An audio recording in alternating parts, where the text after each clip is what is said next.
Hey everyone, and welcome. Today, we're going to dive into some of the most powerful waterways on the planet.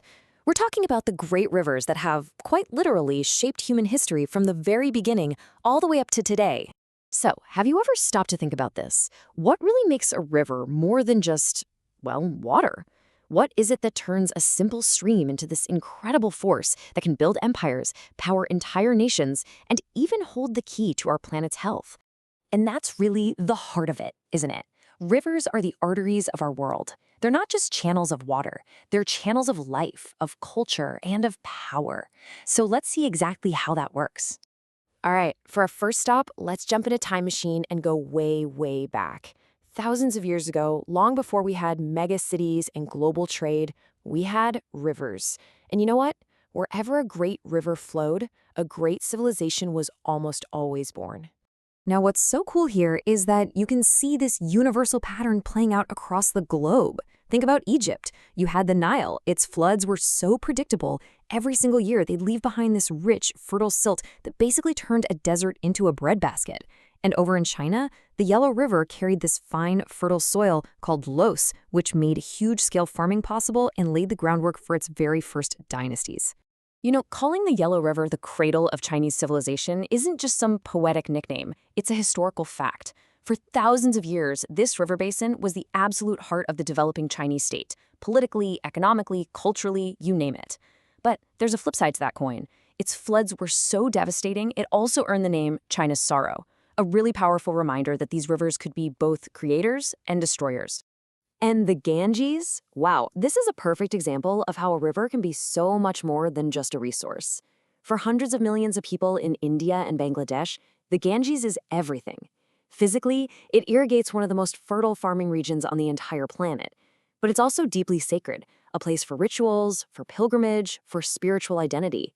It literally sustains both the body and the soul. Okay, let's fast forward from the ancient world straight into our world, the modern one. Rivers didn't become less important, they just took on a new role. Today, they're like these massive engines driving our economies and our industries. Just take a look at these two giants. In the US, you've got the Mississippi River. It's basically a bustling liquid highway moving tons of grain, coal, and goods from America's heartland out to the rest of the world. And in China, the Yangtze does the exact same thing. It's this vital trade artery that connects massive industrial cities deep inland, like Chongqing, directly to the global port of Shanghai. And it's not just about moving stuff around, it's about raw power. The sheer force of these rivers is being harnessed to generate unbelievable amounts of electricity. China's Three Gorges Dam on the Yangtze, it's the largest power station in the world. The Itaipu Dam on the Parana River, shared by Brazil and Paraguay, is another absolute titan. And the Congo River in Africa, its potential is so massive it could generate enough clean energy to power a huge portion of the entire continent. But let's shift gears for a second, because a river's value, well, you can't always measure it in dollars or megawatts. They are also wild, living systems, the pulsing arteries that support some of the most incredible ecosystems on our planet. And to really get what we're talking about, we have to understand this one key idea: biodiversity. It's pretty simple, really. It's just the variety of all living things in a specific area. And when it comes to jaw-dropping biodiversity, some rivers are just in a league of their own. I mean, the Amazon. It isn't just a river. It's a world-shaping force, truly on another level.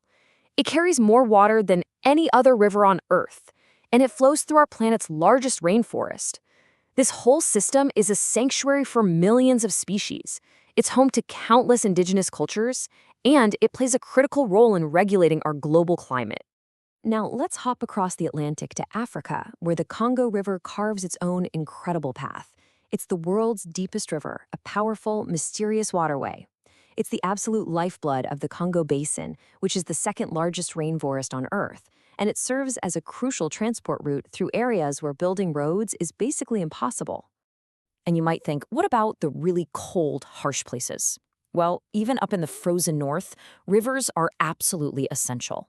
The mighty Yenisei and Ob rivers slice right through Siberia, creating vital transport routes for the region's vast natural resources.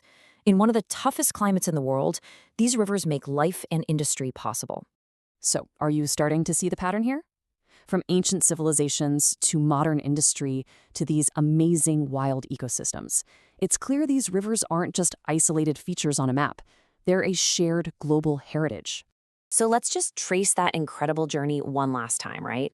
First, rivers provided the fertile land for agriculture. That extra food allowed great civilizations to rise up.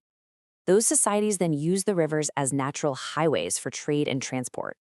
In our time, we've learned to harness their incredible power for energy. And through all of it, they've sustained some of Earth's most vital ecosystems. It really all boils down to this. Whether we're talking about the spiritual soul of the Ganges, the economic muscle of the Mississippi, or the ecological treasure of the Amazon, these rivers are the essential lifelines that have defined and continue to define our story. And that leaves us with one final and maybe the most important question. We owe so much of who we are, our past and our present, to these incredible waterways. The challenge for us now is to make sure they stay healthy and vibrant lifelines for all the generations to come. So, how are we going to do it? That's something for all of us to think about.